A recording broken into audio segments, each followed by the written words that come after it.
Niantic here, and welcome back to Magical Task Force.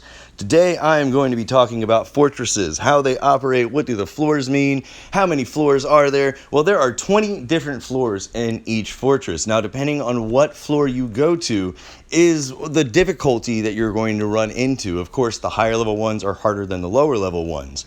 Now, before we start any of this though, I am going to go over and I am going to use a brain elixir. Now, what that does is it doubles the amount of XP you can get from regular traces, from fortresses. When you open up port keys, they're pretty awesome, and I definitely want to see how much extra bonus XP I can get with these runs.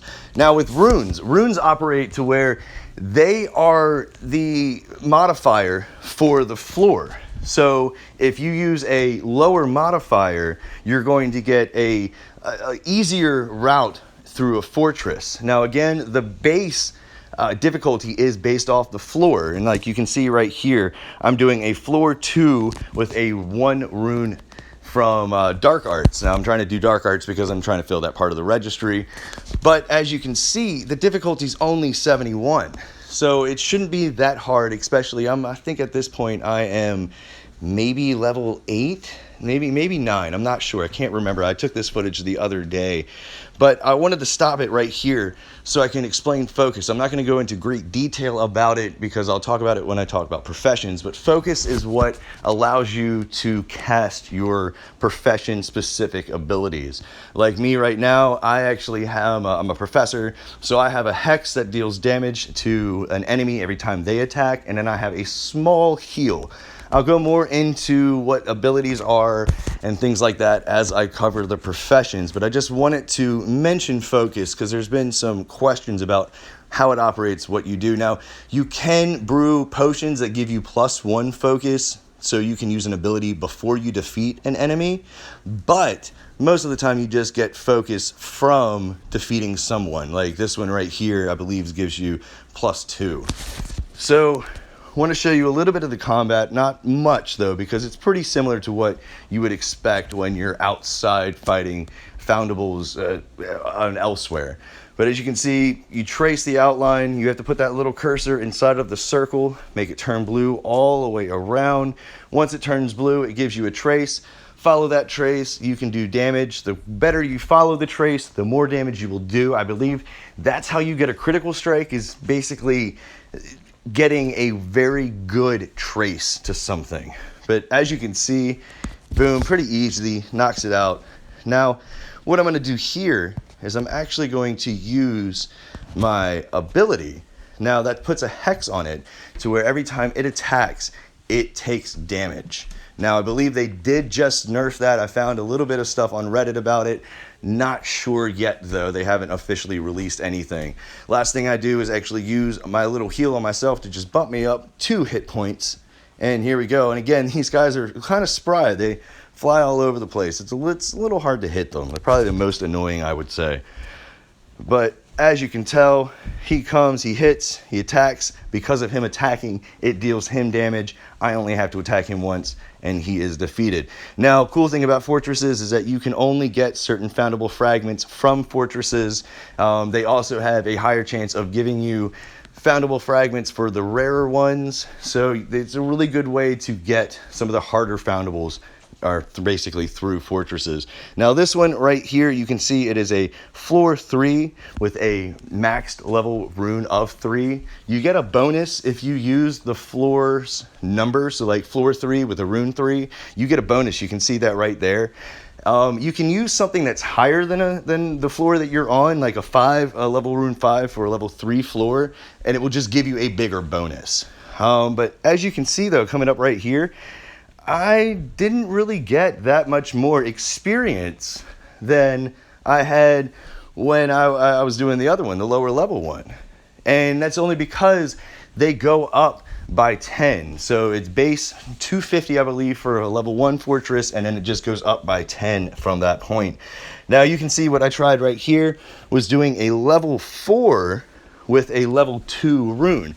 Now the difficulty still went up significantly, but it is nowhere near what it would have been if it would have been a level 4 rune on a level 4.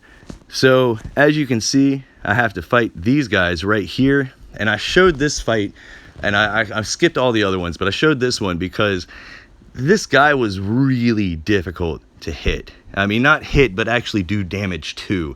And you can see that where he's doing massive damage to me and I'm not doing much at all to him. And I know professions and everything like that comes into play, but this is what people are talking about when they say that the higher level floors are definitely going to be harder, because you got to remember, this is only a level 2 rune.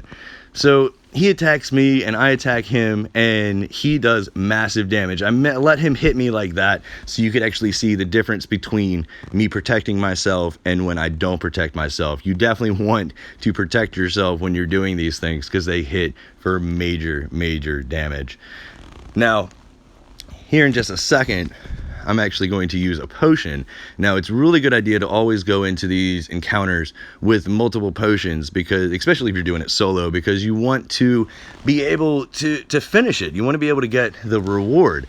Now, what I'm doing here though is I'm gonna let him actually knock me out here in just a second, because I want to show you how that actually works. Because even though you get knocked out, sometimes honestly it might be better for you to get knocked out versus staying in the fight. Because if you get knocked out, then you have to wait 30 seconds. You'll see that here in just a moment. But your HP goes all the way back up to 100. So sometimes, especially if you're with other people, it might be better for you to faint instead of them trying to heal you. And you can see there's an actual timer, and I do believe the timer does get longer the higher level floor you get. I don't think the timer gets bigger until you get to level 6, and then I believe it might go up every 5 levels. Again, I'm not positive about that. There's a really good Reddit thread that I'll attach here in the description that goes more in depth with all of the different facets of this. But as you can see, timer keeps going. They're right there. If other people were in the group, they could be fighting while I was knocked out. But as soon as I'm not, boom, 100% life. I go back in and I finish this fight. And I got to tell you, this was actually pretty satisfying hitting this guy right here, because it was ridiculous, the power difference between the first 2 I had done and in this one. I sat there and it took me a minute to finish this one. Now you can see I get bonuses. I only got a 50% bonus because, again, it was a level 2 rune on a level 4 floor. I still get a bonus though for challenges because of me completing the challenge. And I got to tell you, you get a lot of challenge points. Even if it's the lower level ones, you get a lot of challenge points. I've noticed, especially I want to say maybe the first couple. But again, 280 extra XP right there. So, I mean, it's not a huge, serious, like, XP bonus if you're trying to solo them yourself. Now, here I went and I'm doing a level 3 with a level 5 rune. And I got to tell you, this one was pretty difficult. I had to use a lot of potions in it, but still, that level 4, that floor 4 with a level 2 rune, or the level 2 with a level 4 rune, was definitely still way harder. I don't understand. It probably just has to do, like I said, more with professions. But as you can see, major bonuses right there with the challenges because of the rune mix-up that I used. I would definitely recommend that if you want to try to use your higher level runes right now, use it on a floor 1 or 2. This right here, you can see the difficulty change again. Chamber 2, floor 2, if you will, with a level 1 rune. The difficulty, I haven't been able to actually pinpoint exactly if there is a fluctuation between difficulties. There has to be some math. I know there will probably be a Reddit thread on it eventually with the math. I'd love to look at it because, like I said, I'm a big nerd. But it's kind of varies. I don't know if it has to do more with the families or if it has to do more with, like, the families of runes, because each, like I said, each part of each family of the registry has its own rune. So I don't know, like I said, if it has to do with that or what. This one right here, you can see it's a level 3. It's a floor 3 with a level 1 rune, and that difficulty still just jumped right up. So again, it might depend on family, but I think it has more to do actually with the floor and the rune.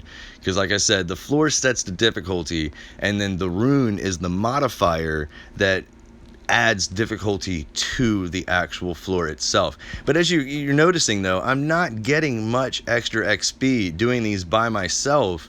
It's fluctuating like 30-40 base, I guess you would say. I mean, between like the 250 and like 280, I think was the highest I got base, not counting the Rufio's elixir.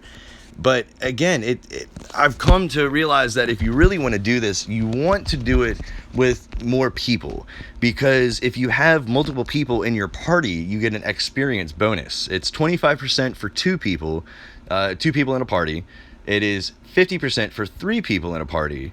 It is 75% for 4 people in a party, and 100% for a 5-person party. So you definitely want to do these with more people. Probably maybe some of the lower ones, if you actually could bust them out pretty quick, would give you a good amount of XP to actually, maybe if you were familiar with Pokemon Go, do it as almost like a lucky egg trick. But again, there isn't really much data out. As you can see right there too, like you get specific fragments from these, so these are going to be a way for you to be able to fill up a lot of your registry quicker. I think you can get some that you can find out in the normal world, I believe, but for the majority of it, it seems like they're specific for fortresses. Now this one right here, it's a level 1 with a level 3 rune, and the difficulty is only 45. So again, it's really random, I feel, with the difficulty in the floor, and I really wish, if somebody has the math, please load it in the comments. I would love to look at it, because some of it is really confusing. On like a level 1 with a level 3, I figured would have been way higher than what we just saw. But again, if you notice with the XP right here, it's not that much it doesn't go up at all. It's 250. So the floor is what dictates how much XP you're going to get throughout the entirety of it.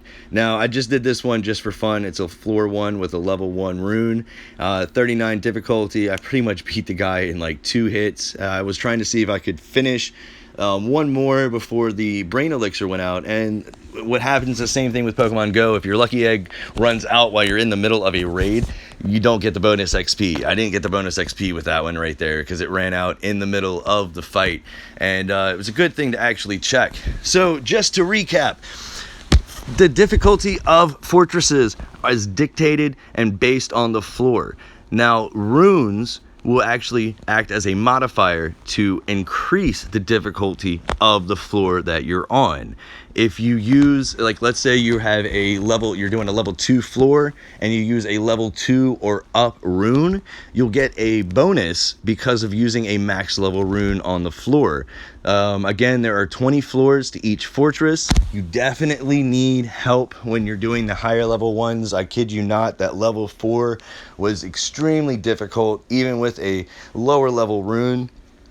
And you want to just make sure, like I said, you have people you're with, because again, the experience bonus you get for doing fortresses with people is incredible. It's 25 again for a group of 2, it's 50% for a group of 3, 75 for a group of 4, and 100% bonus for a group of 5. So if you're using a brain elixir on top of having a 5-person party, you're getting a 200% experience bonus, which would definitely come in handy. Now, again, you're not going to be able to do those higher level ones as quick as you would be able to do lower level ones, so there's just going to be some experimentation, I guess, that really has to take place with these. Anyway, this is Tormentic. If you found any of this helpful, like and subscribe for more tips and tricks. I'll be posting more videos shortly. I hope you have a wonderful day and have fun with those fortresses.